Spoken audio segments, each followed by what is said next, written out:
European ফুটবলের প্রতি এদেশের মানুষের আগ্রহ আগে থেকেই, তবে কয়েক মাসে সেই আগ্রহ বেড়েছে আরও কয়েক গুণ। কেননা ঘরের ছেলে হামজা চৌধুরী খেলছেন ইংল্যান্ডের দ্বিতীয় স্তরের লিগ ইংলিশ চ্যাম্পিয়নশিপে। এর আগে প্রিমিয়ার লিগে খেলা অবস্থায় তার টেকেলে পরাস্ত হয়েছেন মোহাম্মদ সালাহ, আর্লিং হ্যালান্ডের মতো তারকারা। হামজা চৌধুরীর পর সেই তালিকায় যুক্ত হয়েছে আরও কয়েকটি নাম। সামিত সোম বাংলাদেশের হয়ে খেলা নিশ্চিত হওয়ার পর কানাডার লিগ কাভালরি এফসির প্রতিও আগ্রহ বেড়েছে কয়েক গুণ। একসময় পুরো ফুটবল দুনিয়ার চোখ ছিল স্পেনিশ লা লিগার দিকে, কেননা সেখানে তখন খেলছিলেন দুনিয়ার সবচেয়ে বড় দুই তারকা লিওনেল মেসি এবং ক্রিস্টিয়ানো রোনালদো। তখন সমৃদ্ধ হতে থাকে স্পেনের জিডিপি, কিন্তু রোনালদো মেসি লা লিগা ছাড়ার পর সেখানকার জিডিপিতে ধস নামে। তখন সামনে আসে মেসি রোনালদো ইফেক্ট। সবার চোখে দৃশ্যমান হয় ফুটবল কিভাবে একটা দেশের জিডিপিতে অবদান রাখতে সক্ষম। আধুনিক দুনিয়ায় ফুটবল এখন শুধু বিনোদনের মধ্যে সীমাবদ্ধ নেই, এখানে জড়িয়ে থাকে কোটি কোটি টাকার বাণিজ্য। তারকা ফুটবলারদের দলে ভিড়িয়ে ব্যবসা করে ক্লাবগুলো, বাড়ায় নিজেদের ব্র্যান্ড ভ্যালু, সেই সাথে অ্যাকাউন্টে জমা হয় কারি কারি টাকা। ফুটবল বাণিজ্যের বিষয়টি জানা গেছে বাফুফেরও। একসময় যে ফেডারেশন স্পন্সরের অভাবে ধুঁকছিল, হামজা চৌধুরী আসার পর সেখানে স্পন্সরের ছড়াছড়ি। পেয়েছে কিট স্পন্সর, মূল স্পন্সর হিসেবে এগিয়ে এসেছে দেশের একটি বেসরকারি ব্যাংকিং প্রতিষ্ঠান।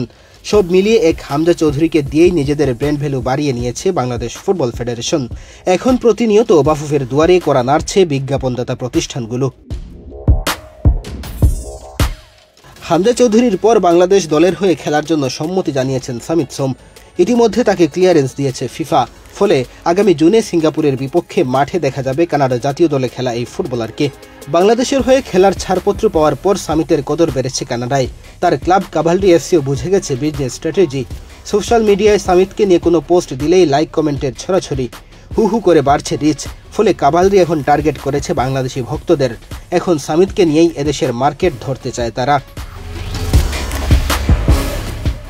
ফুটবলের প্রতি ভালোবাসার টানে হামজার পর সামিত সোমও বাংলাদেশের হয়ে খেলার জন্য রাজি হয়েছেন।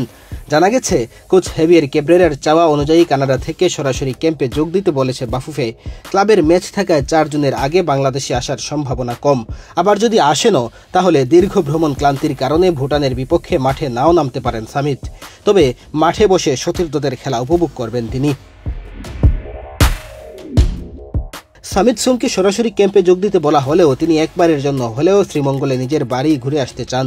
পৈতৃক ভিটা ঘুরে এসে তারপর লাল সবুজের ক্যাম্পে যোগ দেওয়ার ইচ্ছে এই মিডফিল্ডারের। গত মার্চে ভারতের বিপক্ষে অভিষেকের পর হামজা এখন বাংলাদেশের সবচেয়ে বড় তারকা।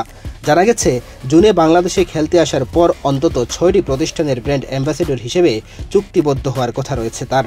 সিঙ্গাপুরের বিপক্ষে পারফর্ম করতে পারলে হামজার মতো সামিতেরও প্রতি কদর বাড়বে বিজ্ঞাপনদাতা প্রতিষ্ঠানগুলোর। আর এতে করে বাফুফের ব্র্যান্ড ভ্যালুর পাশাপাশি দেশের জিডিপিতেও প্রভাব পড়তে পারে। মেহেদী হাসান তালহা, বাংলাদেশ প্রতিদিন।